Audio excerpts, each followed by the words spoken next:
Assalamualaikum warahmatullahi wabarakatuh. Apa kabar anak-anakku semua? Semoga kalian semua dalam keadaan yang sehat walafiat. Bertemu kembali di pembelajaran kimia dengan saya Bu Eni Wahyuningsih. Pada pertemuan hari ini kita akan membahas tentang jenis ikatan kimia yang kedua, yaitu ikatan kovalen. Nah, adapun cakupan materinya, yang pertama adalah pengertian ikatan kovalen, yang kedua cara atom berikatan kovalen, yang ketiga jenis-jenis ikatan kovalen, yang keempat senyawa kovalen, yang kelima sifat fisik senyawa kovalen. Adapun kompetensi dasarnya masih sama. Untuk kompetensi pengetahuannya adalah menganalisis proses pembentukan ikatan kimia pada beberapa senyawa dalam kehidupan sehari-hari. Kompetensi keterampilannya mengintegrasikan proses pembentukan ikatan kimia pada beberapa senyawa dalam kehidupan sehari-hari dengan elektron valensi atom-atom penyusunnya. Kemudian tujuan pembelajarannya, jadi yang pertama adalah kalian diharapkan dapat menjelaskan pengertian dan ciri-ciri dari ikatan kovalen. Yang kedua, kalian dapat menjelaskan proses pembentukan ikatan kovalen. Yang ketiga, kalian dapat menjelaskan jenis-jenis ikatan kovalen. Yang kelima, kalian harus bisa mengidentifikasi jenis-jenis senyawa kovalen. Dan yang kelima adalah bisa menganalisis sifat fisik senyawa kovalen. Kemudian kita masuk yang pertama, yaitu tentang pengertian ikatan kovalen. Jadi, apa itu ikatan kovalen? Ikatan kovalen itu adalah ikatan yang terjadi antara atau karena penggunaan bersama pasangan elektron, di mana ciri-cirinya adalah terjadi karena pemakaian bersama pasangan elektron. Yang kedua, terjadi antar sesama unsur non-logam, yaitu unsur golongan 6A dan 7A. Kemudian yang ketiga, cara atom saling mengikat dalam suatu molekul itu dinyatakan oleh rumus bangun atau rumus struktur, di mana diperoleh dari rumus Lewis dengan mengganti setiap pasangan elektron ikatan dengan sepotong garis. Ya, kemudian ada istilah pasangan elektron.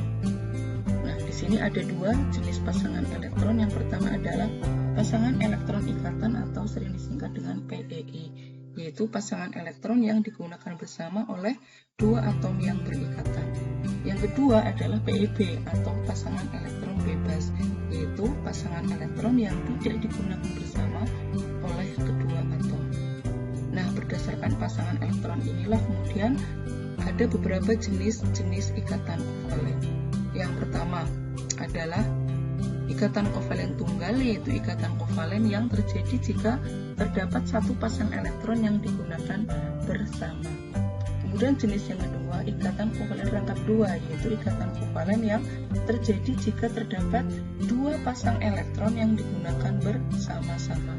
Dan yang ketiga, ikatan kovalen rangkap tiga, yaitu ikatan kovalen yang terjadi jika terdapat tiga pasang elektron yang digunakan bersama-sama. Contoh ikatan kovalen tunggal, kita bisa lihat pada senyawa HCl, di mana HCl ini, molekul HCl ini terjadi ikatannya antara H dengan Cl. Nah, H ini dia memiliki elektron valensi 1, sedangkan Cl ini dia memiliki elektron valensi 7. Kita tahu bahwa elektron yang stabil L itu adalah memiliki 8 elektron. Atom yang stabil itu memiliki 8 elektron pada kulit terluarnya. Sementara di sini H ada 1 dan Cl ada 7. Nah, bagaimana cara mereka mencapai kestabilannya? Caranya adalah dengan saling meminjam. Jadi H di sini karena memiliki 1, dia akan mengikuti kaidah duplet, berarti harus memiliki 2 elektron. Maka H ini meminjam 1 elektron punya Cl. Cl dengan elektron valensi 7, dia akan mengikuti kaidah oktet, memiliki 8. Maka supaya 8, maka Cl ini harus meminjam elektron yang dimiliki oleh H. Nah, di sini terjadi saling meminjam. H meminjam elektron 1 pada Cl, begitu juga dengan Cl. Nah, di sini ada yang namanya pasangan elektron. Ini ada satu pasang elektronnya, namanya pasangan, berarti ada dua kan, ada dua elektron ini berpasangan. Ini pasangan ini disebut dengan PEI. Sedangkan pasangan-pasangan yang lain di sini ada 3 disebut dengan PEP yang tidak digunakan untuk berikatan. Nah, sehingga karena di sini ada satu PEI atau satu pasang elektron yang digunakan untuk berikatan ada yang satu, maka disebut dengan ikatan kovalen tunggal dan ditulis dengan lambang garis ini, garis 1 ya. Kemudian yang lainnya disebut dengan PEP. Jadi di sini ada 3 PEP dan ada 1 PEI. Ya, contoh yang kedua adalah contoh ikatan kovalen rangkap 2. Kita bisa lihat pada molekul O2.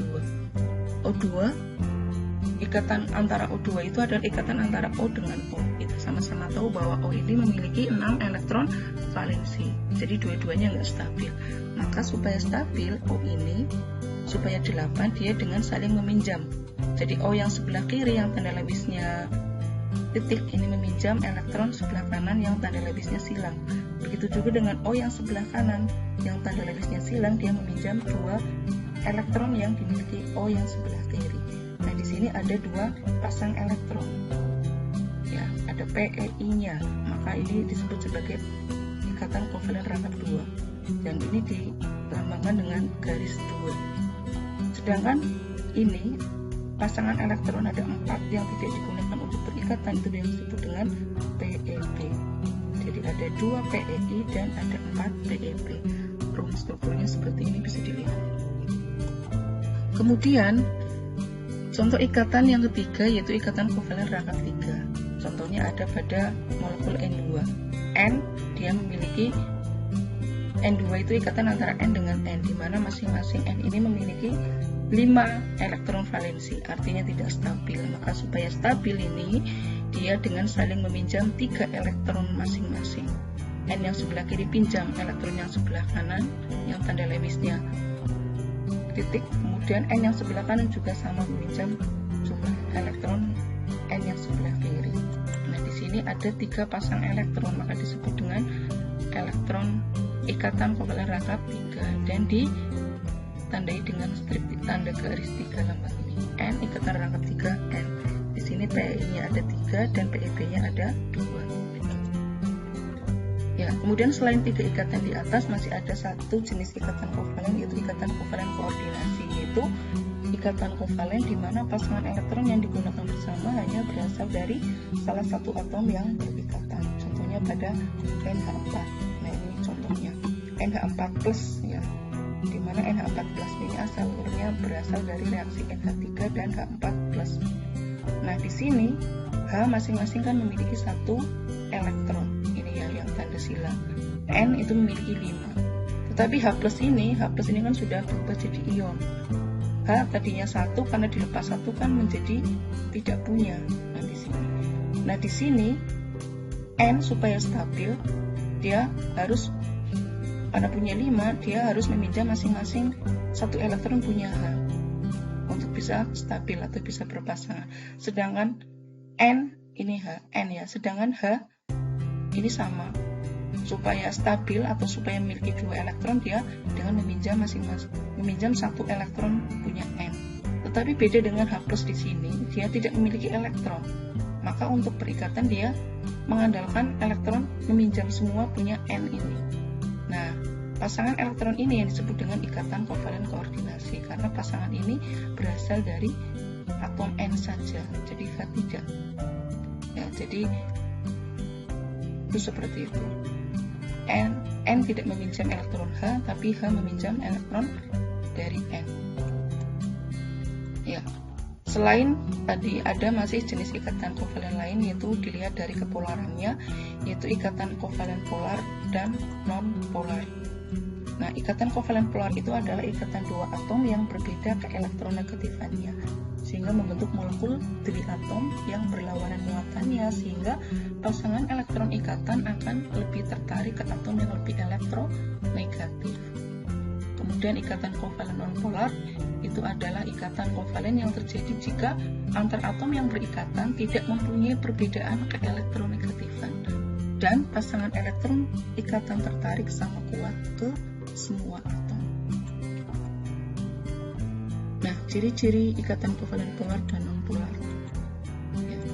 Jadi kalau polar bisa dilihat bentuk molekul yang terjadi asimetris, beda keelektronegatifan antar atom yang berikatan sangat besar, terdapat pasangan elektron bebas di sekitar atom pusat.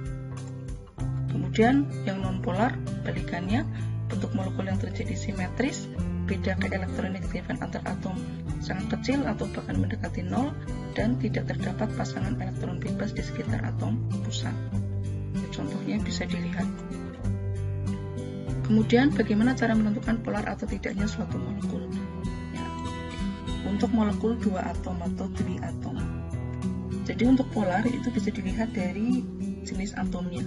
Jadi kedua atom merupakan atom yang tidak sejenis atau berbeda jenis. Contohnya di sini HCl. Ini kan berbeda, HCl, HBr, H dengan Br, HI, H dengan I, HF, H dengan F. Sedangkan yang nonpolar itu apabila merupakan atom yang sejenis, contohnya H2, N2, F2. Nah ini H dengan H, ini sejenis. Kemudian yang diatom, poliatom atau mengandung 3 atom atau lebih, ya ini bisa dengan 3. Ya, atom pusatnya mempunyai PEB, bentuk molekulnya tidak simetris, PEI tertarik ke atom pusat. Sedangkan kalau nonpolar, atom pusat tidak mempunyai PEB, bentuk molekul simetris, PEI tertarik sama kuat ke semua atom. Nah, contohnya ini, bedakan NH4. Di sini NH4, NH3, atom pusatnya adalah N. Ya, atom pusatnya N, di mana N ini masih memiliki PEB. Ya, maka karena masih memiliki PEB, maka ini disebut sebagai senyawa polar. Kemudian contoh yang kedua ada CH4. Atom pusatnya adalah C. Nah, C di sini dia tidak memiliki PEB karena semuanya habis untuk berikatan. Karena tidak memiliki PEB atom pusatnya, maka ini disebut sebagai senyawa non-polar. Ya, lanjut ke sifat fisik senyawa kovalen atau senyawa molekul ya. Jadi yang pertama, wujud zat pada suhu kamar bisa berupa gas, cairan ataupun padatan lunak. Tingkat kekerasannya bersifat lunak dan tidak rapuh, umumnya tidak larut dalam air, tetapi larut dalam pelarut organik, contohnya kloroform dan eter. Kemudian titik didih dan titik lelehnya rendah. Kalau ikatan ion tinggi, kovalen itu rendah, umumnya tidak dapat menghantarkan arus listrik.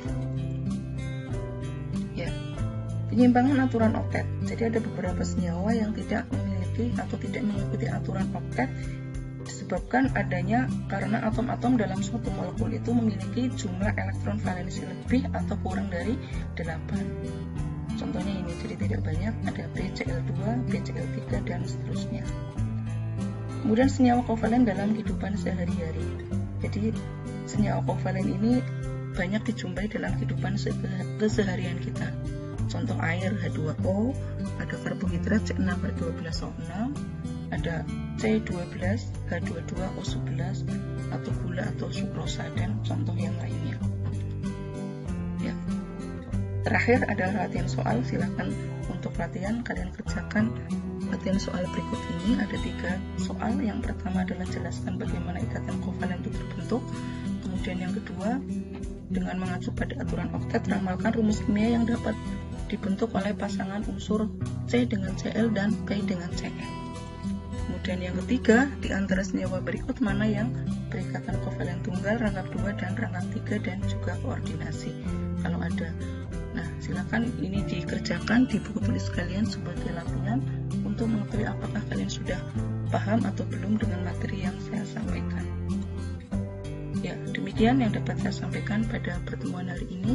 Semoga bisa bermanfaat dan kalian bisa memahaminya. Alhamdulillahirrahmanirrahim. Jangan pernah berhenti belajar, karena hidup tak pernah berhenti mengajarkan. Demikian, kurang lebihnya saya mohon maaf. Billahi taufiq wal hidayah. Assalamualaikum warahmatullahi wabarakatuh.